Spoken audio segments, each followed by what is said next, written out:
We're arriving travelers at one of the most remote towns in the state of Monagas in Venezuela. His grandson said he was 104. I've walked a lot of land out there. I've been around quite a bit, everywhere far away, but I'm always here in my place. And he loves the doors of Miraflores. I love the doors of Miraflores. Look how amazing. This canyon is in Venezuela, folks, in the state. Monagas. The Miraflores gates.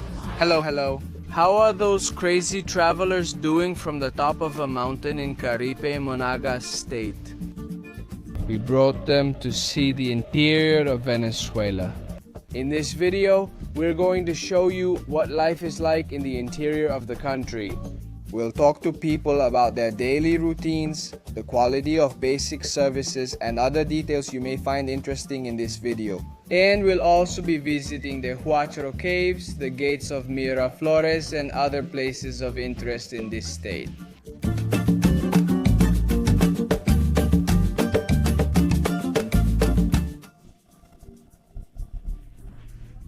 How delicious. And what do you have in that pot? We're peeling the corn, which is peeled corn. Peeled corn. And how much is the little arepa? At 10 bolivars peeled corn. 10 bolivars, just give me a small arepa since that's about 40 cents, 50 cents less. You add it to the corn, to the ash, and that's why those arepas come out so delicious. But I have a question. What kind of ash do you add? Is the ash the one that comes from the firewood? From the firewood, I mean that ash down there, do you add it to that water? Yes. And then the corn gets peeled. And after that corn boils with all the ash, how is it done? Afterwards, it's washed thoroughly. Okay, and then... Is it ground?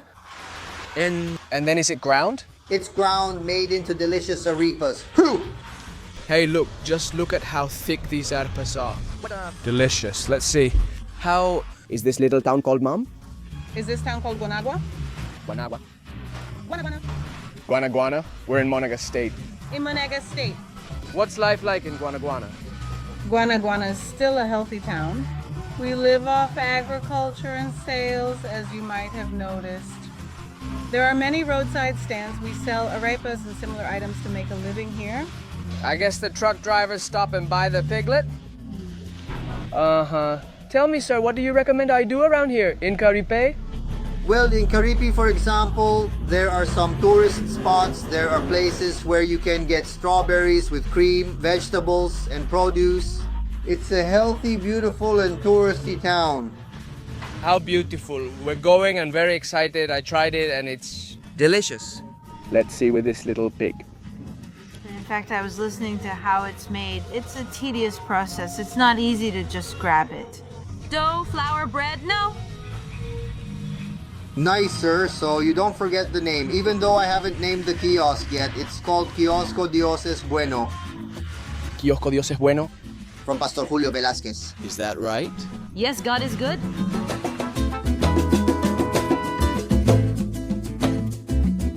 We are staying at Loma Paraiso, an inn that is part of the Circuit of Excellence here in Venezuela. I had to ask my best friend to lend me his truck because it has a bigger gas tank than mine, which is 100% original because it had fear of not finding gas.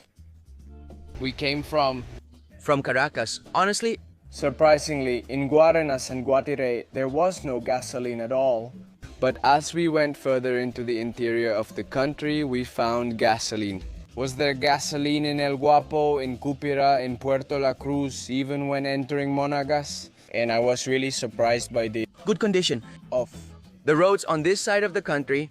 At least compared to the Grand Sabana, which is Disaster. but a total disaster. I have a random story. I don't remember the first time I went. I went to the Grand Sabana. It took me 13 hours from Caracas. We left at midnight and arrived at 3 in the afternoon. A little crazy to drive at night, but well, it was 8 or 9 years ago. And the last time we went, it took us 15 hours just from Puerto Ordaz, and we spent a night in Puerto Ordaz. From Caracas to Puerto Ordaz, it was 8 hours, so it would have been 23 hours if we had gone straight through. Which is not possible, it's inhuman, but honestly, coming here to Monagas is amazing, really amazing.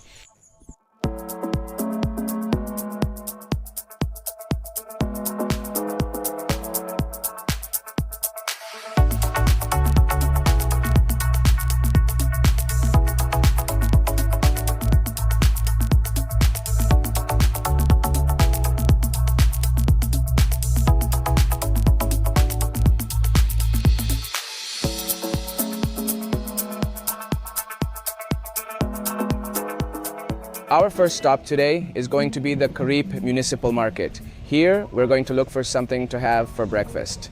There's a big tequeño outside. Let's look around, and if we don't find anything else, we'll come back for it. Luis Rios, whom I'm about to introduce, will be our guide and accompany us. He told us that commercial life here in Caripe is quite European.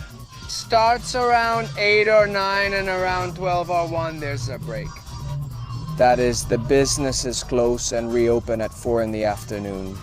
I declare myself a fan of visiting little markets. I really am a fan. Hey, that's what truly defines the local culture of places. So, what is this? Half a cachapa shaped like an empanada is just a small empanada. They're huge, gourmet empanadas. How much do they cost? My queen? 30 bolivars, that's like $1.05. Okay, look, this empanada, I'm going to compare it to my face. Look at it next to my face so you can see the size of the empanada. It's crazy, it's so big. Let's go. I ordered it with pabellón, which basically has cheese, black beans, and shredded beef. All mixed together. That's delicious. How much are the big tequeños? They're 12 bolívares. 12 bolívares. Look, 12 bolívares is about 50 cents, no less, about 45 cents in dollars. And we just paid $3 for the 2 mega empanadas and a little pineapple juice that I had. Honestly, this is really cheap here in Caripe.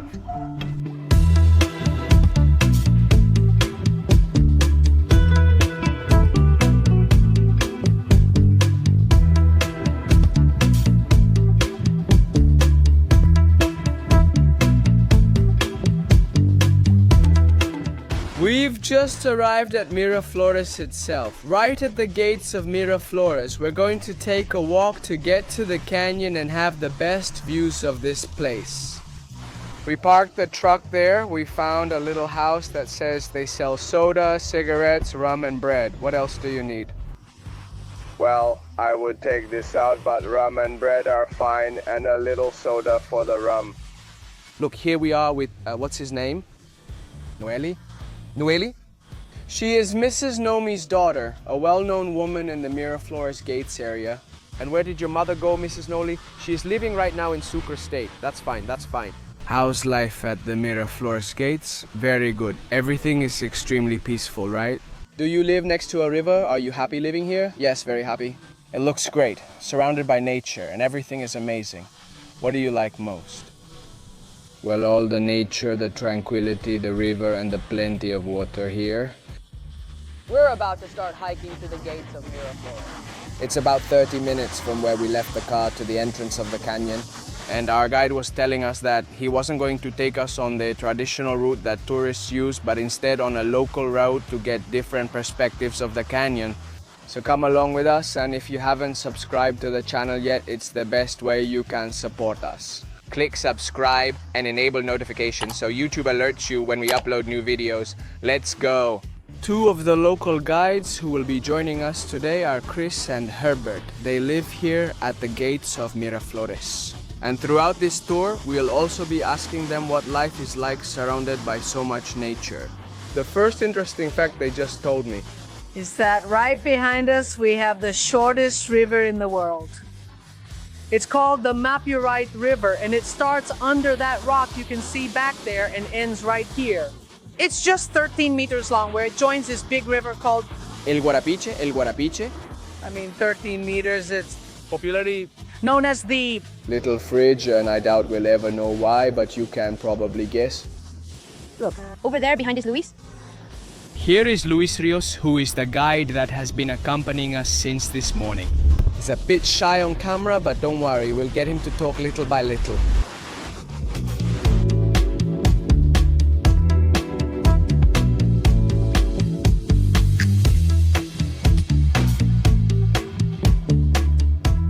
Look, Herbert was telling us that his nickname is Pirino. Pirino, did they give it to you when you were little? From the bald guys, everyone calls you Pirino. Now, can we call you Pirino? Is that okay? Is it all right, Pirino? What were you telling me about this little orange house back here?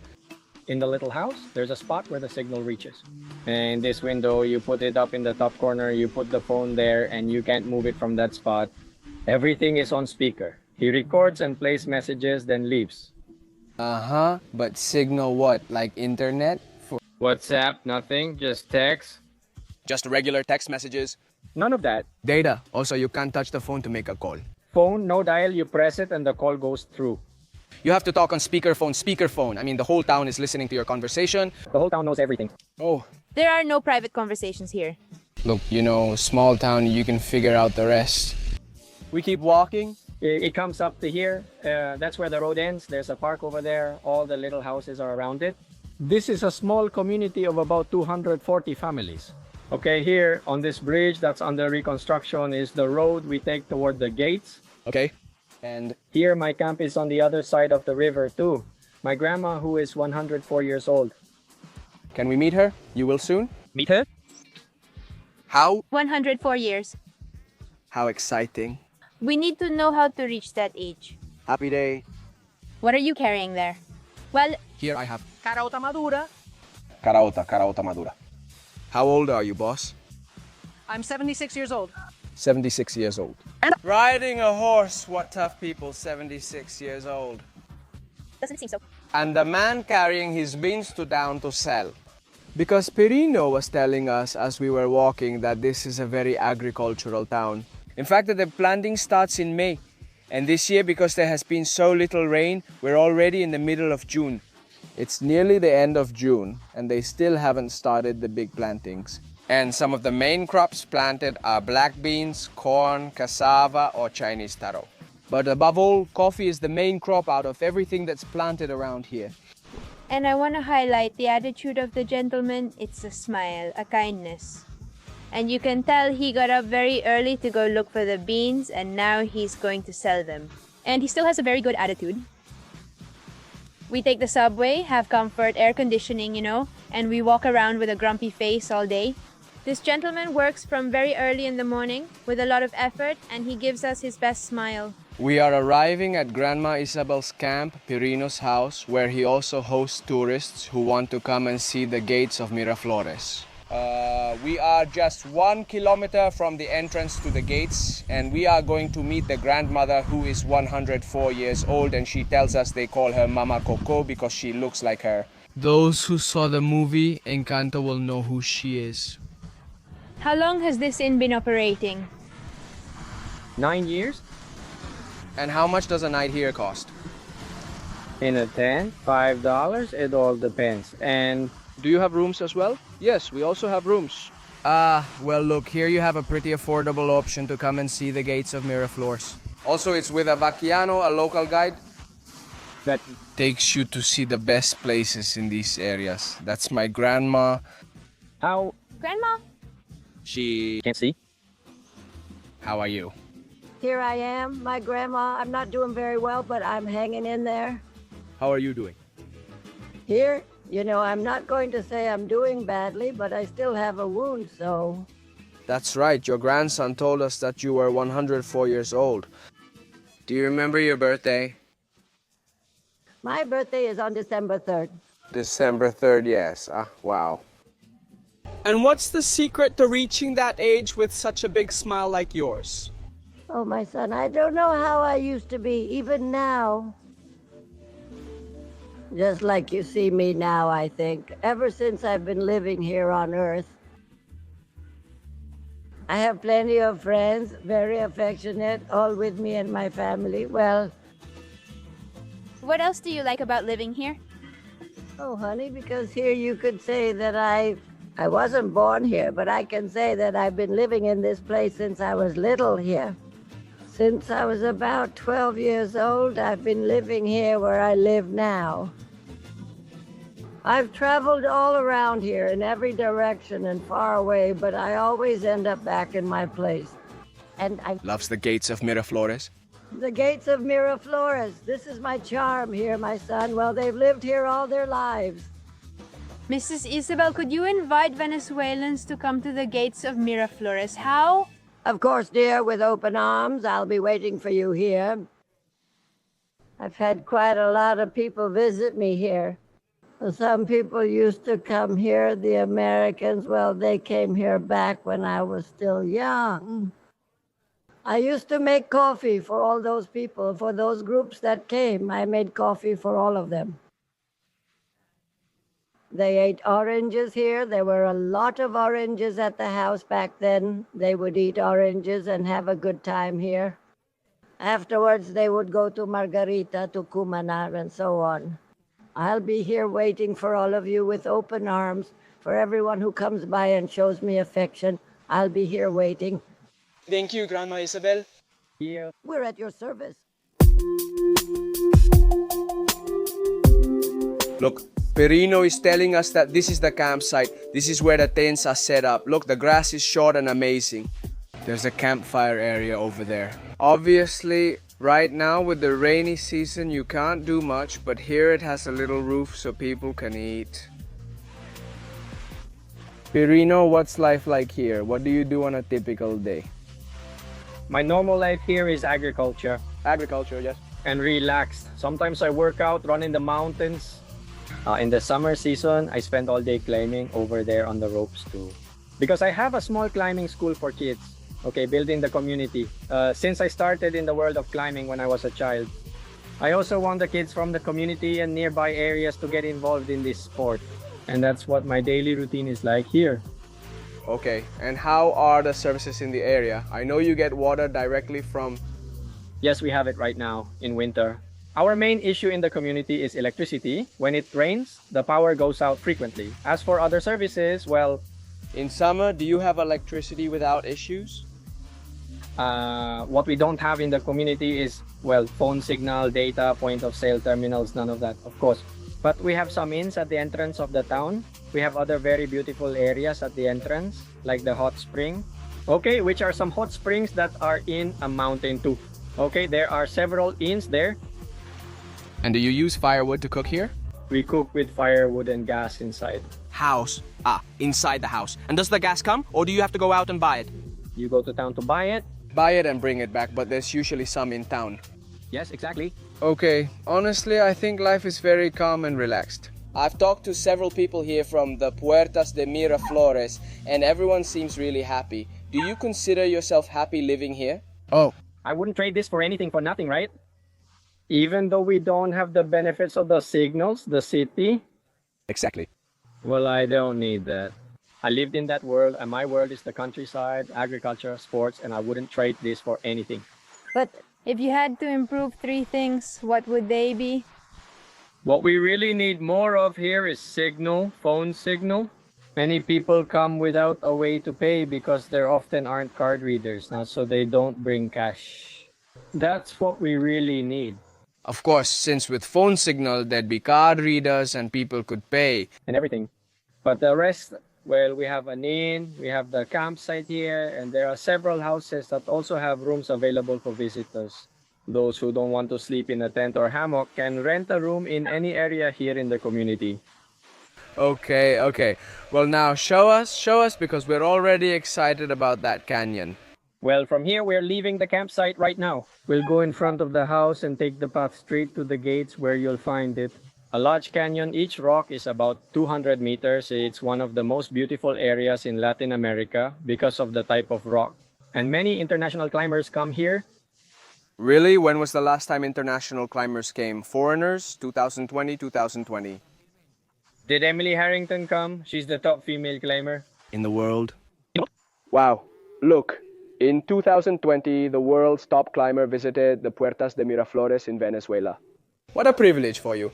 And you were probably her guide? Of course. Yes, what a privilege for you, right? Yes, I had... The privilege of Chris Sharma, Arnold Pettit, Emily Harrington. As I mentioned earlier, Mrs. Valentina Quintero, who also considered me, it has been a great honor for me. How wonderful, right?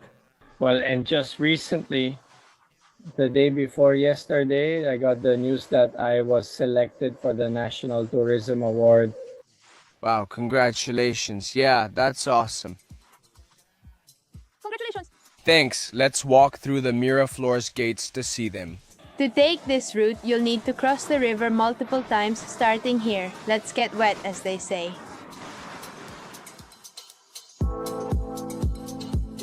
Look, we're walking along this path made of concrete, really nice. The guide was telling us that it was built during the last term of Rafael Caldera in 1993. And right up ahead it splits. You'll see it in a moment. Here is the path that takes you to the entrance gates along the tourist route, and over here is this tiny little path. We're gonna take this way to go around the hill, as they call it, to get some more local angles. Remember, Always visit with a guide and under park authority supervision. This is crucial. is that right? We just arrived at the heights of the Puertas de Miraflores and we walked along a historic path. The Shayimas passed through here, an indigenous community that lived in Cumana and came all the way to Caripe to hunt, so these lands are undoubtedly ancestral. We came down from the top of the mountain where we arrived, and now we're about to enter the canyon. The weather is spectacular because even though it's warm due to all the vegetation, it's very humid, but still nice and cool. We're very excited to finally visit and swim in the Puertas de Miraflores.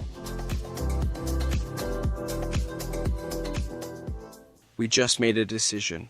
That way is like the turn off toward the Puertas de Miraflores and the canyon.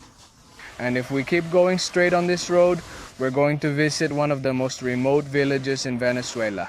It's called Santa Ana, and it's very, very far from any kind of civilization. In fact, they live off agriculture and have some mules that they use to go to the town. Once every 15 days or once a month. To buy canned goods and salted meat because there's no electricity there either, so they have to preserve all their proteins that way, either salted or canned. What about the vegetables and legumes they grow? They use them to supplement their meals. It's about half an hour from here, and we're going to visit them and get to know them, see what their lifestyle is like, see what their daily work is like, and learn a bit more from them.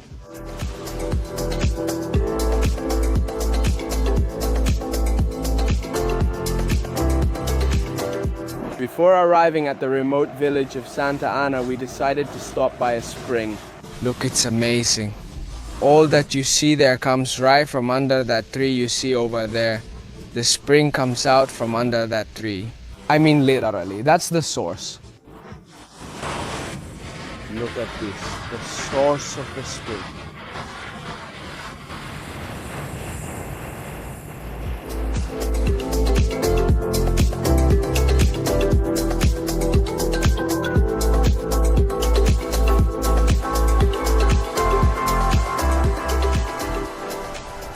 We're arriving travelers at one of the most remote towns in the state of Monagas in Venezuela. Deep inside the mountains. Near the gates of Miraflores, approximately 2.5 hours in. These villages live off agriculture, everything that's grown over there. Well, let's find out a bit more about what life is like in this place. The riverbank. What? Whoa, I nearly fell. Look how beautiful it is. There's plenty of firewood here. There's no electricity here, and I doubt there's any gas either. Whoa.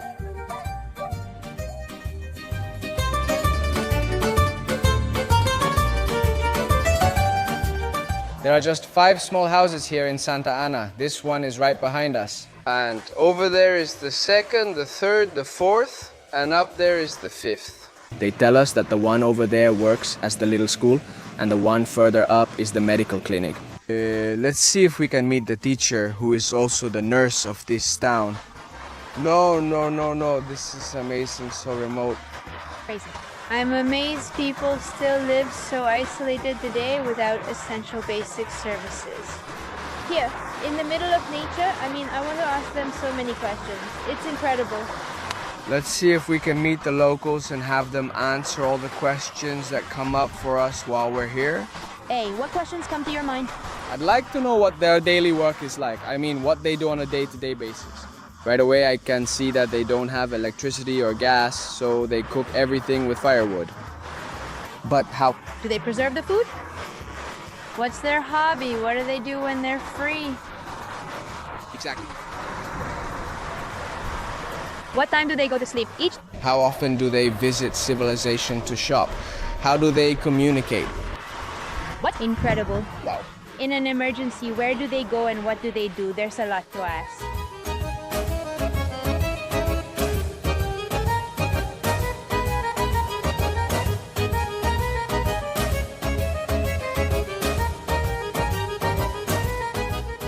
Just as I'm impressed to meet Mrs. Yolanda, who has lived here her whole life, I'm also impressed to meet Marimar. How old are you, Marimar? 29 years old. And were you also born here? No. And why did you decide to come here? I live with one of her grandsons. And where were you from before? Begote.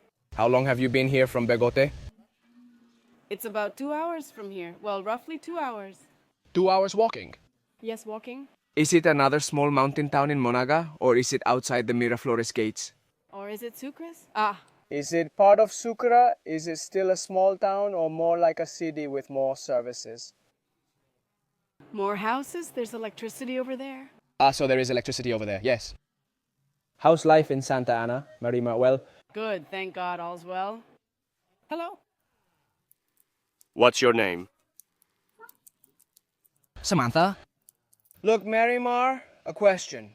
What if Samantha gets sick, or how do you buy things for her? I don't know, the milk? Or tell me, how do you take care of the girl while being here? Here we use home remedies, boiled herbs, and fresh water for everything. Of course, and if anything happens, you have to take her to the doctor. If not here, How will she do it? How often do you go to town to shop or whatever? Weekly, they go once, right? Look how beautiful it is here. See how they cook everything with firewood, little girl. And she's there working hard with the camera. Here you go. The perfect spot for coffee. We're about to have some coffee, and here they tell us that they hang the fish and the meat to Salt it and preserve it. It's kind of like pre-cooking, so to speak, because since they don't have a fridge, these are the most traditional methods. And over here they have a bit more firewood. They also have some chili peppers that they harvest from their crops, and over there some kitchen utensils. They already have the pots. And well, that's life. In the little town of Santa Ana.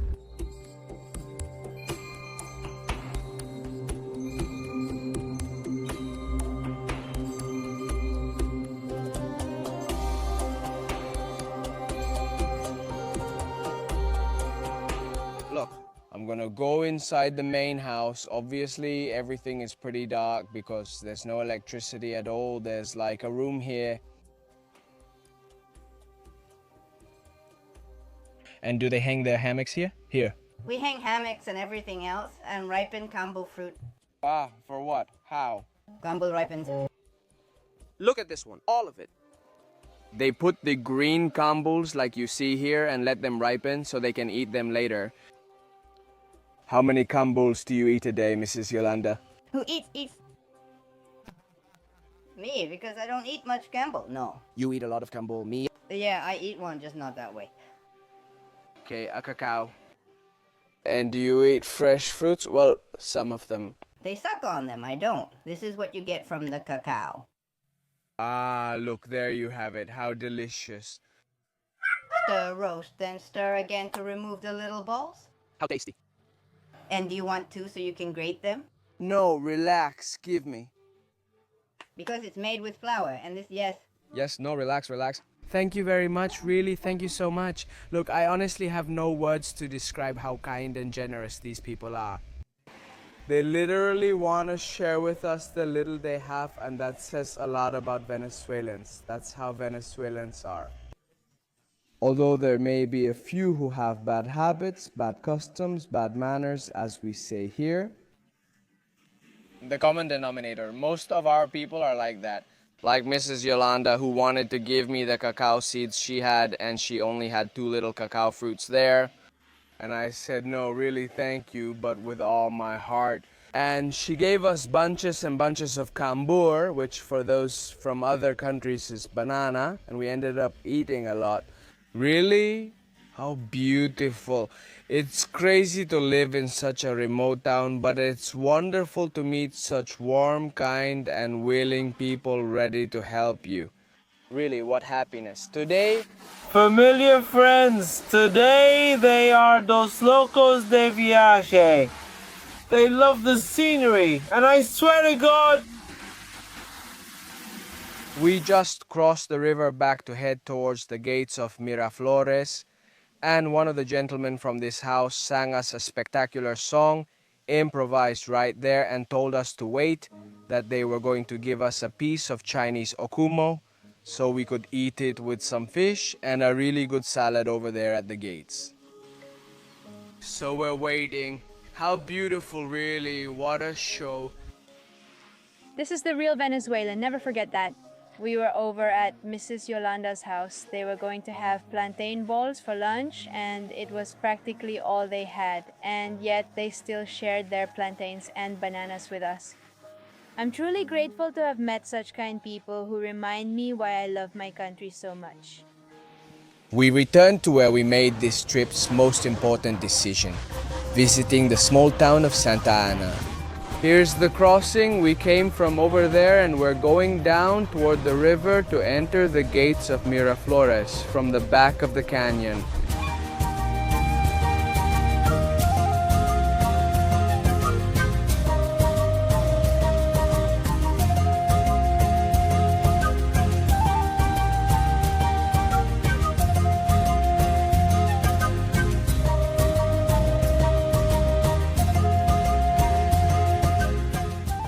The pool right behind me is called the Poza Azul, and during the summer season between November and April-May, it's completely crystal clear, bluish. It's just that when the rains start at the end of May or June, all the water gets stirred up and it ends up like this. Brownish, but you can swim here and it's wonderful. In fact, they put up a sign over there saying you can't jump because people used to jump, and it looks pretty fun. It's just pretty dangerous. Dangerous because in the winter, some rocks had fallen into the water, and obviously because the water is murky, you can't see where those rocks are. And there was an accident, so jumping from there was prohibited. But if you come between November and May, you'll be lucky enough to see the crystal blue water. I'm going to try to find some photos on the internet and show you here what it would look like during that season. All right, my Crazy ones, welcome to Miraflores.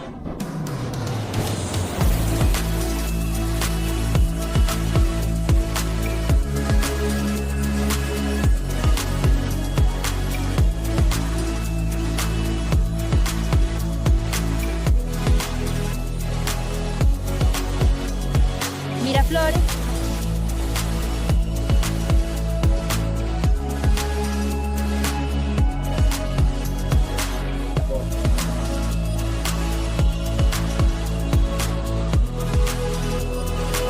Miraflores.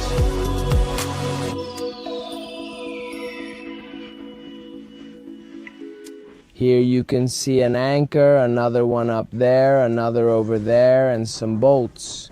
At the beginning of this video, we told you that these routes are climbed, that the best climbers in the world have come here, and it's no wonder. Look at these incredible landscapes. Imagine climbing that. There are routes from super beginner to super expert. I think level 11 is the highest in climbing. Let me know in the comments if I'm wrong. But this place is incredible. I mean, it's truly wonderful. Have we reached the end of the canyon or the beginning? Oh, for people who come on the tourist route, you can identify it by this walkway I mentioned, which is made of concrete. And there's a tradition that I want to invite you to do if you come for the first time to the gates of Miraflores. And it's that when you're reaching the end of the walkway, like you see there right now, you look down and you're always looking down at the ground. Also to avoid slipping on the ground. Walk. The idea is not to lift your head. Look, here's another little piece of walkway. Don't lift your head until you reach the very tip of the canyon. Ho, ho, ho, wow! Look how crazy. This canyon is in Venezuela, folks, in Monagas state, the gates of Miraflores. And keep in mind, it's not at its best right now because since we're in the rainy season, the water looks brownish. But look at this photo here of the colors you can see in the summer. So go ahead and check out the gates of Miraflores. They're amazing, and now you know. If you come, give it that charming touch, that magical touch, lowering your gaze until you reach the end of the path, and then be amazed by all that magic, that vastness. of the canyon. We've left Miraflores' gates and I'm returning to Caripe. I was craving to stop here yesterday, but I couldn't. I'm going to eat strawberries with cream. How about that? Do you have strawberries with cream? Oh, you're going to... That's me. And... Do they plant strawberries around here? Well, some, but right now, we pretty much get by with the little bit they plant around here. But in the past, I mean, a few years ago... That used to come... Mainly from outside, because... There was a lot of demand there. And the supply here wasn't enough. It only covered about 10% of the demand, yes. Look, we came back to the Loma Paraiso Inn and they just gave us some okumo chicha to try. I mean, chicha is usually made with rice or pasta, but I didn't know you could make chicha with okumo. So how is it, girls? It's really good, oh. I mean, it's spectacular. I did ask for some ice cubes because it's kind of room temperature, but... No, there's no difference from the regular rice or pasta chicha. There's no difference. That's amazing. Very, very good. No, I actually think it's a little less sweet than the rice and pasta one. I don't know if it's because they added less condensed milk or something like that. It depends on... It is. Really good. Really good, really good, really good. If you come to Caripe, you have to try okumo's chicha. That's one thing I love, not just about traveling the world, but also here in Venezuela. There are so many traditional dishes that I have no idea even exist. Before coming here, Luis, who hasn't appeared much, look, there he is, recommended it to us. Some dishes we didn't get to try this time. But just imagine, here they eat crab sancocho and another dish called pumoy, which is like okumo with fish and seasonings. So that's one of the things we like most about traveling, trying the traditional foods of different towns from Venezuela and the various countries we visit. But yesterday they were telling us that a lot of Italians came to this area. A common dish here is bolognese pasta, but they add fried plantain and sometimes grated white cheese, making it very Venezuelan. Exactly, so you can find dishes that aren't necessarily native but are typical for the area. That's right. Asado negro is a common dish here. Although not invented locally, it's popular and typically served with mashed potatoes and fried plantain slices, a staple on any Venezuelan table. So let's try it. Keep in mind we haven't had lunch yet, so it's truly an honor. That roast looks really tender. And very tasty, really very tasty. What great food! Between the chicha and this, I'm amazed. If you visit Loma Paraiso, you must eat at their restaurant because everything is truly delicious. The chicha is delicious, the grilled meat, and these little slices look like they're sweetened. With cinnamon, wow. So tasty. Everything is so good, 20 points. Alright, enjoy your meal. It's late afternoon and we're at the Cueva del Guacharo. To listen to them coming out of the cave. Because at this time, they go out to find food. And they let us get close to try to record the audio that they make that amazing sound when they come out. At first, a few come out. They're called the explorer oil birds. And then they come out in large numbers. We're going to try to capture them for you.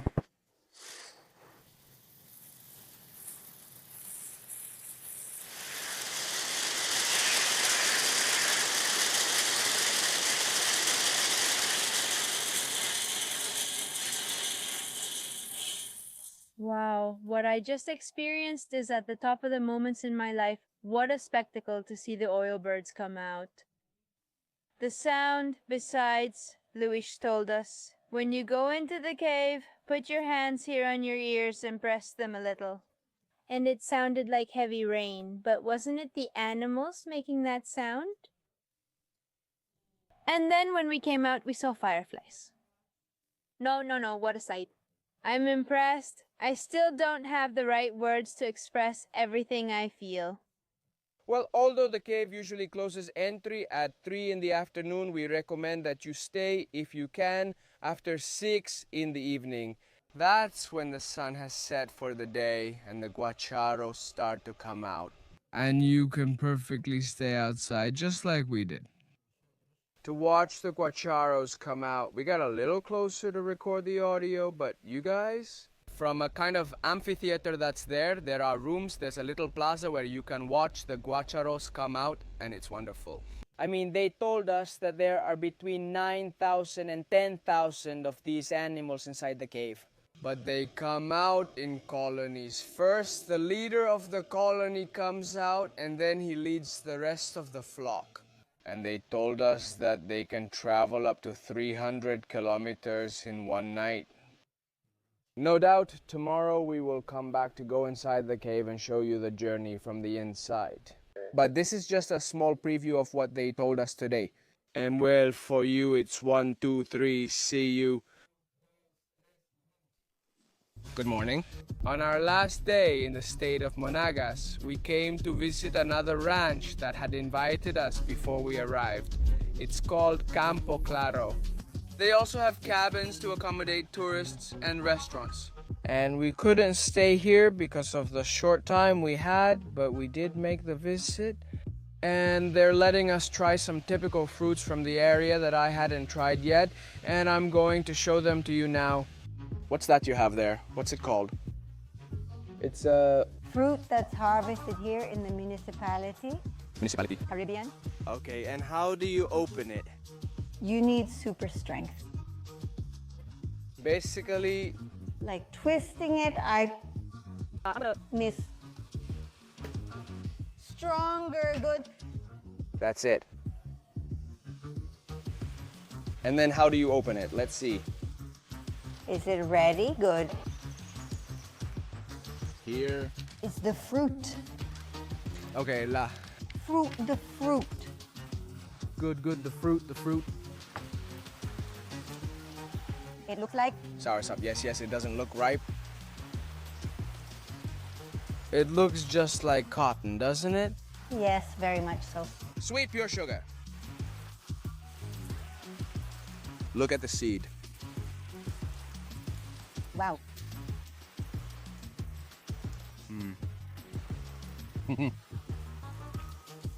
Does it taste like cotton candy? Look, on this estate Campo Claro, they also produce their own coffee.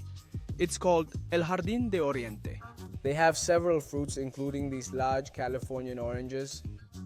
They have these lemons, which are also gigantic compared to a regular lemon that you get in Caracas. And they also have pumalaca. In fact, one of the ladies, look, makes pumalaca jam, like a marmalade, but they also have huge pieces of pumalaca there.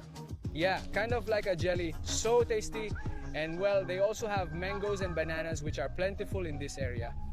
We're about to try this coffee, which is basically made here from the bean to the cup. Look, here we have Mrs. Mariela. I want you to tell us a little bit about the history of this place, how long you've been operating. With tourists like Hacienda producing coffee, tell us a little bit about those golden years of this place. Look, this hacienda is about 40 years old, okay? As for the years in tourism, it's been around 31 or 32 years. But actually, it was in 1992 when the boom started with the log oven camps, which came when there were still children's camps. They used to take the children to the gates of Miraflores, to the waters of Moises. Before it was Mesilla, which was in the southern state. They would take the children to camp. In 1993, they began working with foreign tourism. Dutch, Germans, Danes, English, Americans. Until 1998. In 1998, tourism started to decline, but Dutch and German groups always kept coming. One would come in and leave, that one would go, and others would arrive. Until 2014, when it started to decline again. In 2016, there was a gasoline shortage and there was no cash. After that, we had a few more years with tourism until the pandemic left everything worn out. Because they also do things like spiritual retreats. Yes, they do spiritual retreats, camps, workshops, all of that. What we don't have right now are the horseback rides that we used to do all around the estate. Of course, because you don't have the horses anymore? And all the products, as you can see, are from here, from the estate, the coffee, the oranges, the pumalaca, all of that is from here, without chemical additives. Of course. And I see over there that you have an amazing kitchen. So you also provide food for those who stay and everything, right? Yes, because we work with food, with breakfast, lunch, dinner, and everything. Ah, well, now you know. This is one of the places that we, as tourists and travelers, have to help recover because if we don't visit them, they can't recover. They just need our support. And it's true that they're fully connected with nature, right, Vale? I mean, here there are forests, the sounds of birds, of the rain. This is a spectacle, and we hope that in the coming years they can recover it and be able to welcome people again. Dutch, Germans, Danes. There's a waterfall, biking trails, a sanctuary, and bird watching routes. I mean, this is perfect for all kinds of tourism, from families who want to come with their little ones to bird watchers. All experienced photographers who want to capture the spectacular specimens featured in this calendar. This is one of the little cabins they have to welcome tourists. Let's go inside and check it out. Here you have your little table, 1, 2, and 3 beds over there. Over there you have your fridge and your sink. It's for 4 people. And let's see if the bathroom is here. Here it is. One question, how much does a little cabin like this cost? This one is $25. $25. So that would be less than $10 per... No, it's not less, it's about $7 per person, $8 per person. Staying in this little stone cabin, really beautiful. And here I'm going to show you another one of the little cabins they have. Over there it has its fridge, its little kitchen. Over here it has a master bedroom with its own bathroom, its bathroom. And over here it has the other bathroom for the other room, which has a single bed and a bunk bed. This one is for 5 people and costs $40. So that would be $8 per person again. Unlike Loma Paraiso, which was the inn where we stayed the last 2 nights, this one is a bit simpler, but it's also more affordable. Loma Paraiso, if I'm not mistaken, the most affordable night, it's $40 for 2 people, which would be $20 per person. And here you can get it for $8 per person. That's a little less than half. Another advantage of this place is that it's literally in the middle of nature. It has orange trees, well, orange trees as they're called, tangerine trees, and pink puma trees. And it's used, as I mentioned before, for spiritual retreats. It's a place, let's say, more rural, but watch out. Also, around Loma Paraiso, there's a lot of forest, a lot of greenery, and it also has its own little pool. I mean, each of the haciendas or inns has its own advantages. Now it's up to you, our viewers, to decide which one you want to stay at.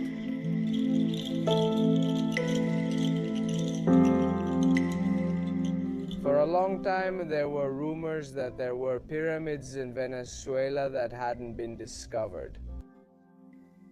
Well, here they are. Here we have the first pyramid discovered in Venezuela by Emmanuel Vieira. Okay, for the record of humanity, okay. The truth is, it's a sanctuary. Don't believe my nonsense, but it's spectacular. It's from the inn. Hacienda Campo Claro. Let's see if we can get inside and check it out. This chapel is dedicated to the Holy Trinity. Look, it's simple but really beautiful. It has some other mini pyramids over there. And it has few figures. There they have Christ crucified and another Christ hanging over there. And look how beautiful it is. Let me see if I can lower the light so you can see it better. No, this is incredible, really spectacular, and look at the view of the forest. Imagine yourselves here, disconnected from the outside world and fully immersed in nature.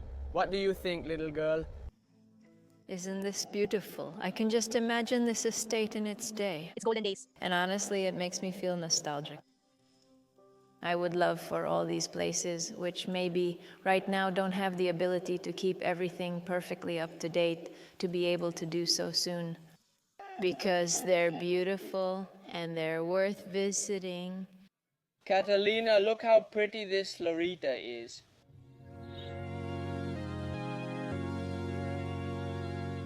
Back in downtown Caripe, we came to see Sandra's house. We're about to show it to you. She told us that this house could be about 100 years old, so we asked her to give us a tour. Let's see what it's like. Excuse me. Welcome. I dream of a house with a courtyard in the center. The whole living room surrounds the garden, which is like the main attraction of the house. And it is spectacular. What a beautiful rosé, also from the pan. I'm going to introduce you to Sandra, a Caripera who's lived here her whole life. She stopped teaching 2 years ago, but spent her life teaching geography. Now she runs an account called Walking with Sandra, right? Yes, that's right. Sandra, introduce yourself. How did this project start? Tell us a little more about yourself. Well, I'm Sandra Alan Antonio. I'm retired, but I feel more active than ever. The project began during the pandemic. Well, the boredom at home, everything was already clean and organized. So, well, I decided to go for a walk every afternoon, and each afternoon I fell more in love with my mountains, with the landscapes. Everything looked more beautiful, and well, I decided to go a little further each day. Another place, you know, and as I kept posting, the comments motivated me. Look at this place, it's beautiful, Caripe. I didn't even know it existed. And that was a reason to create more content, to go out and explore the town, to let people know about it too, to make a connection with all those people from Caripe who have left, who are away, and so they could also see how we are doing here. Well, despite the difficulties, we're doing well, we keep working. Trusting that with hard work we can achieve many things. Everything depends on our willingness and attitude, on loving what we have, on feeling that pride. Being Caripero is like a seal we carry in our hearts. And wherever we go, just like Venezuelans, Caripe and Venezuela are with us. Exactly. And it's something that makes me really proud. I've noticed that everyone who lives here is super happy to be from Caripe. Living here is like a very common trait. Yes, it's like, well, we connect, you know? Being from Caripe also means knowing our history, loving what we have. Besides the Guacharo cave and the other iconic places in the municipality, there are also many other important things and activities that unite us, that connect us with the rest of the country and with the world. Well, because right now we are spread all over the world, and I'm happy to meet you, to have you here. Well, you are always welcome. Keep doing that beautiful work you do, and congratulations. And well, let's hope we can also go on a tour with these two crazy people. Of course. Look, I have a question. What do you like most about living here in the Caribbean? Well, I think that here we live in a bubble because honestly, here there is serenity, calm, peace, and a sense of brotherhood because here we are all cousins.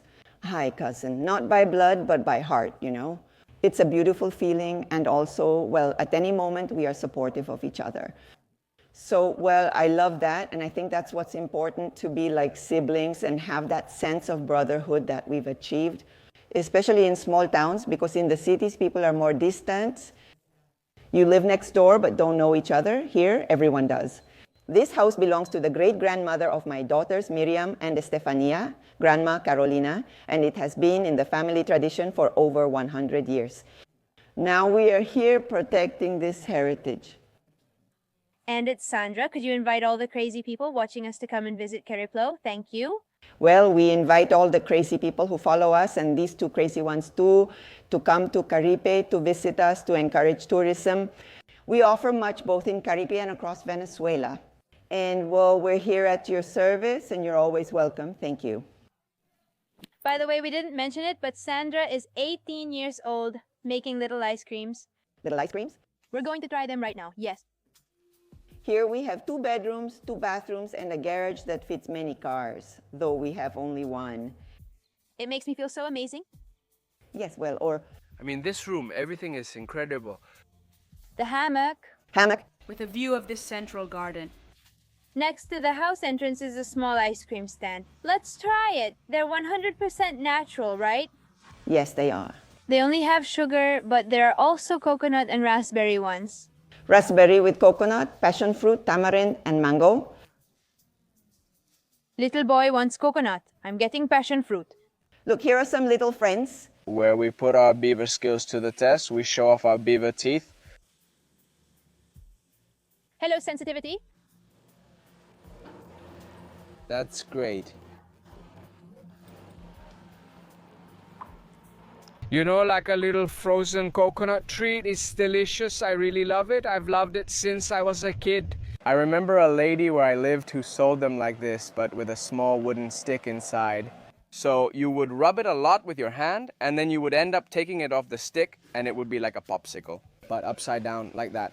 And as a kid, I'd start down here. This is great. It brings back childhood memories. If you come to Caribe, don't miss out on Sandra's Little Ice Creams. They're all on the main street of the little town of Caribe, near the market.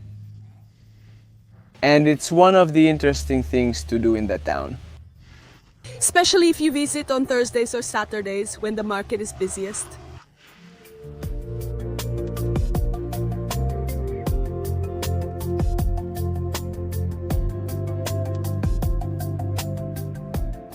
Yes, yes. This gentleman is Mr. Miguel Guevara, the bus driver for many years, his whole life, almost 50 years as a public transportation driver. It's not public, you pay, you know? He used to take the teachers to get paid in Maturin, the students to San Antonio, you know? He was quite a character dedicated to transportation. He sometimes told me when I interviewed him that he preferred to bring people who didn't have money to pay. Sometimes he'd leave behind those with money saying, if I don't bring them, who will? Anyone can take that one because they have money to pay, you know? A noble person, you know, with a good heart. He helped a lot of kids who were studying, who sometimes didn't have money to pay for the bus fare, and he would take them. He brought clothes for Maturin residents to be washed and returned them clean. Quite a character. Mr. Omar Aristimuño is a cultural treasure of the town, you know. Well, a cultural treasure? He is the genius behind Holy Week and many activities that have taken place in Caribe for so many years. The carnivals, the fairs, you know. He has an artistry, he has a way of creating, of staging, of transforming that is incredible. He is an incredible person and everyone loves him, just like Mr. Miguel. One of the things that surprised me most from the interviews we did in the Caribbean was that people told me they were extremely happy living here. We like to learn how people live, so we might ask about their basic services such as electricity, or places where they had to cook with gas due to no electricity, and when gas ran out they used firewood. But you could see that people looked happy. And look, I'm not trying to excuse the lack of electricity or gas with this. It would be a blessing if everyone could have all the services. But we've had the opportunity to interview people with similar living conditions in Caracas. They constantly see themselves as victims, even though in the city there are many more privileges than you can have in the interior of the country, like here in Monagas. Honestly, that's one of the things I value most from our visit to Caribe, San Antonio, Capayacuar, and the Puertas de Miraflores. It's just that people really have a great attitude, and I think, and obviously I don't know this for sure, it's a key factor in longevity. I mean, they've told us about men who are 94, 80. Yesterday we met a lady who is 104. My grandmother is 75 and she's 15 years old. Complaining about whatever, that the television stopped working, the direct television, that she has a headache. She takes 15 pills a day. I mean, it's impressive. I think that even regardless of the conditions she lives in, I mean, there are people with very few resources, but even people from the upper middle class who are always complaining about everything they don't have and everything they're missing. Here they appreciate what little they have and make the most of it. That is a blessing. I'm very happy I visited Caribe and hope all Venezuelans are inspired. Even if only a little, these videos showed you about the attitude. The people from Caribe have it. We thought they were Caripenses, but they said they're Cariperos. So honestly, it's really beautiful. And if you get the chance to come and talk to the people, believe me, it will change your outlook on life in general. Not just about Venezuela or the situation the country might be going through right now, but about life in general. Well, and this topic comes up when talking about Mr. Who, at 94 years old, has an attitude that many young people don't have. An attitude of searching, of doing, of being super proactive. And we wish he could be cloned, that Mr. could be cloned, so more people could be like him, right? Alright, travelers, we're back at the Guacharo Caves. The entrance costs $2.5 and there's free Wi-Fi in this area. You can pay using mobile payment because they lack a point of sale terminal, but they also accept cash, both in dollars and bolivars, so you can plan ahead when you come. An in-parks guide waits for around 8 people before forming a small group to begin the tour. There are only 3 of us, so we're waiting for more. If no one else comes, we'll just go ourselves. Inside the cave, there's a tourist area. As you can see here, this is like a model of what the cave would be, and then over here there's a map. There's only one part of the cave where tourists can go, and there's another part that Luis, our friend who's here with us in Caripe, was telling us about, which is a non-tourist area. You need some permits and all that, but it looks like it's pretty exciting. There are even mini caves.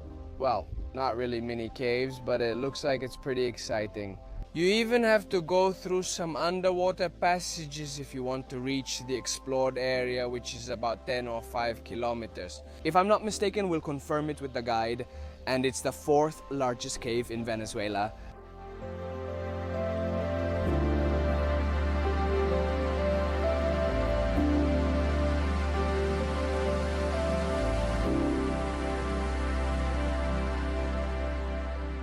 This is the first time at 30 years old that I'm coming to visit the Guacharo cave.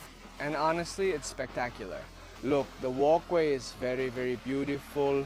The plants around, the trees. No, honestly, this is wonderful. Well, we haven't gone inside yet. Join us to see it.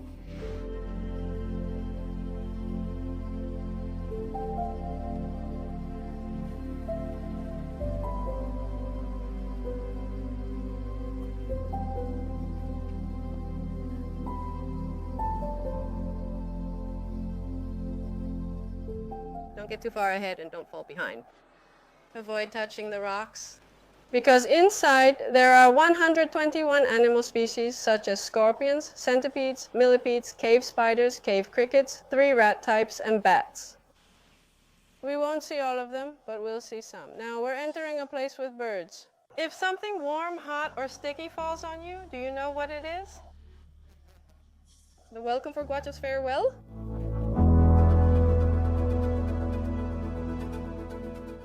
The baby guacho can weigh nearly a kilo, while adults weigh less, between 250 and 450 grams. Once they are born, they only gain weight in the nest. As they grow, they lose weight to become lighter birds so they can learn to fly. They leave around 6:30 or 7 p.m. to look for fruit in the park and return before dawn. They eat the fruits, then regurgitate or vomit them, which is why they come out whole. They take advantage of the fruit during the day. Oilbirds use 3 sounds. The claddar helps them navigate and avoid crashing into walls or fruit.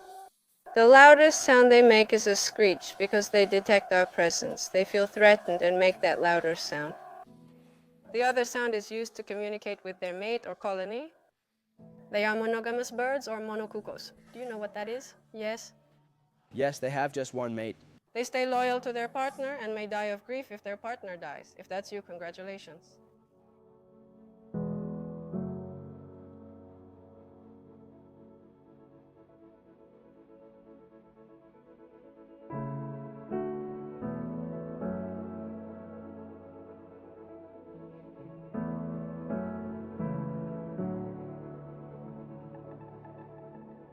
Look, that's a stalactite that's forming, and below is a stalagmite. In about, according to my calculations, let's see, 148 million years, that will form a column. So if YouTube still exists by then, let this be for posterity. Give it a like.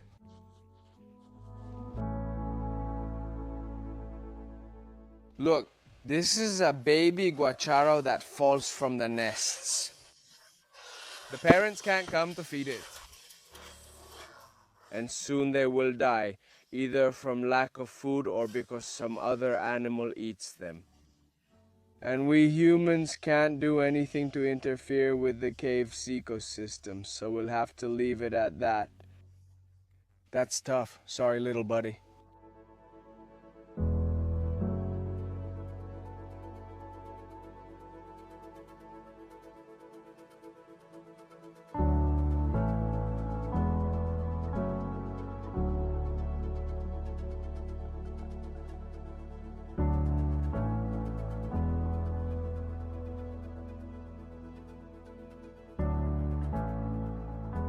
On the cave walls, almost at the end, there are many writings made in charcoal. Look, 1895 up there, 1879, 1900. I mean, we've seen writings from many years ago. Obviously, it's now forbidden to scratch the walls and so on. But just imagine those times when, well, there was so much ignorance about the sacred. And how important these rocks and all these formations can be. What did he come here to write? I came with my serious evitas.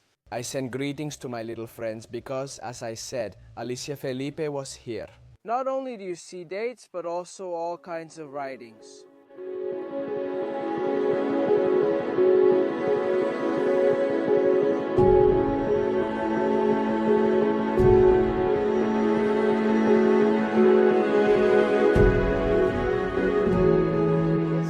The cave tour has ended. It was truly spectacular. I want to give a special mention to our guide Najiber, who included a lot of humor along with the technical information to make the tour more enjoyable. If you get to do it with her when you visit, you'll have a great time. And this video has also come to an end. We visited many beautiful places in Monagas and hope to return soon to see more. We also met very kind and lovely people who opened the doors of their homes and their hearts to us. What a show! I hope you really enjoyed this video and that you keep watching us, Dos Locos de Viaje, also on Instagram. See you in another video.